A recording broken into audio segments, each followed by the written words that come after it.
Kaamera on püsti Tallinnas Vabaduse väljakul ja seal on meie toimetaja Epp Pehant. Epp, kui palju on jäänud rahvast praegu kesklinna? Nii palju, kui siin selle liikumise järgi järeldada võib, mida me siit näeme, on see rahvahulk jäänud suhteliselt samaks, et lihtsalt ta liigub siit sinna. Oleme sündmusi Tallinnas palunud analüüsima sotsioloog Andrus Saare, et kas võib öelda, et see Eesti, kus me pärast neid rahutusi elame, ei ole päris see, mis ta oli enne, et enne oli õnnestunud meil vältida selliseid väga ebameeldivaid olukordi? Jah, saab olema täitsa uue Eestiga. Ja põhjusi on väga palju, miks niiviisi arvata. Kõigepealt see, et need konfliktid, mis praegu on tõsised ja paratamatult pikaajalised.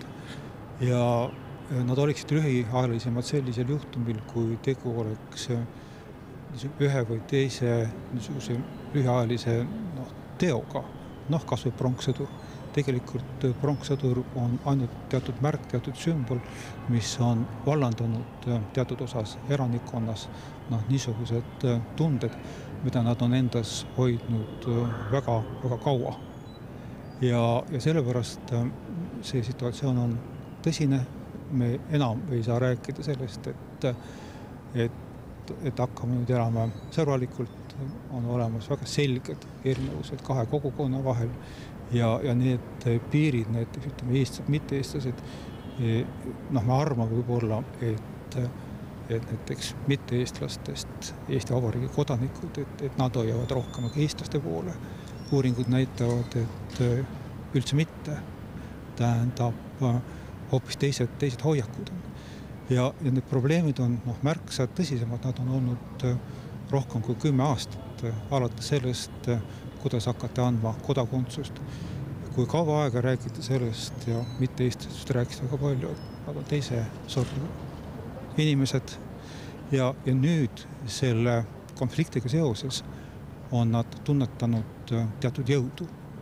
See jõud on küll destruktiivne, aga nad on tunnetanud jõudu ja tähendab positsioon, millelt nad hakkavad rääkima, see on ka teine.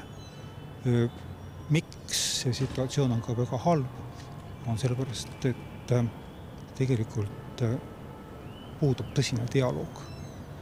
Ja kui me vaatame kas või seda pronkssõduri juhtumit, siis me näeme seda, et tegelikult informatsiooni ei anta ei eestlastele, ei mitte-eestlastele, mitte kellelegi. Mind ikkagi paneb sügavalt hämmastama see, et kui küsitakse peaministrilt, et mis saab sellest platsist, siis pärast seda, kui pronkssõdurit seal ei ole, vastus oli, et see on Tallinna linna valitsuse küsimus. Tähendab, ei ole lahendusi, ei ole läbimõeldust ja tähendab, see ei saa mitte kuidagi ka ühendada kahte erinevat kogukonda. Kas meil on selliseid positiivseid väljavaateid tänases päevas, kui me seisame siin politseiautode undamise taustal? Väga raske on seda positiivsust tuua.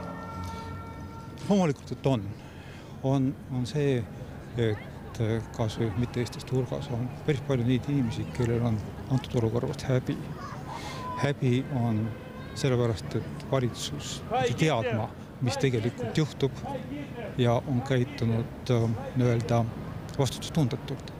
Teiselt poolt nendel on häbi, et nende rahvuste esindajad on mänginud sellist vandalistide rolli. Eestlaste puhul on ka nii positiivsed kui negatiivsed. Positiivne on minu meelest see, et võib-olla hakatakse tunnetama seda vajadust, et tegelikult peaks toimuma kontakt, et tegelikult eestlased peaksid ka väga tõsist huvi tundma teise kogukonna vastu ja võib-olla põhiprobleem on see on empaatia. Võivad olla erinevad seisukohad, hoiakud, isegi ideoloogiad, aga tuleb mõista, mis toimub. Ja miks ma arvan veel, et see situatsioon, mis praegu on halb ja ei ole näha ka seda, et ta lahendaks niisama kergesti. Põhjus on selles, et probleeme püütakse lahendada ainult jõumeetodiga. See on konkreetne situatsioon praegu, see puudutab kodakondsust, paljusid niisuguseid aspekte. Ja nüüd see teatud surutis, mida on siis noored inimesed tunnetanud ja ka vanemad inimesed on tunnetanud, see lihtsalt väljendub. Kusjuures päris huvitav on see, et sotsioloogid on ammu ilma selgeks teinud selle, et näiteks mis puudutab suhtumisi turumajandusse, Eesti tulevikku, sidemeid teiste riikidega, kõik nii edasi. Tähendab, nad on oma seisukohtades praktiliselt identsed eestlastega, kusjuures näiteks Euroopa Liitu toetasid ju mitte eestlased märksa rohkem kui eestlased.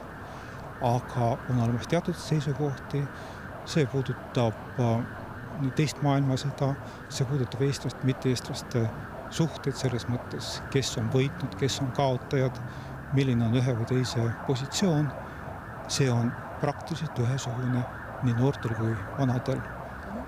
Hästi lühidalt, et mis te arvate, kaua see mäss Tallinna tänavatel kestab, et kas on lootust, et see 1-2 päevaga raugeb? Ei, ma arvan, ta ei rauge nii kiiresti. Ta hakkab lokaliseeruma, hajub üle Tallinna. Ma oletan, et mitte need sündmused toimu siin väiksel platsil, vaid ka mujal. Ja võib oletada, et teatud sündmused leiavad aset ka teistes linnades. Aitäh! Aitäh, Epp Ehand ja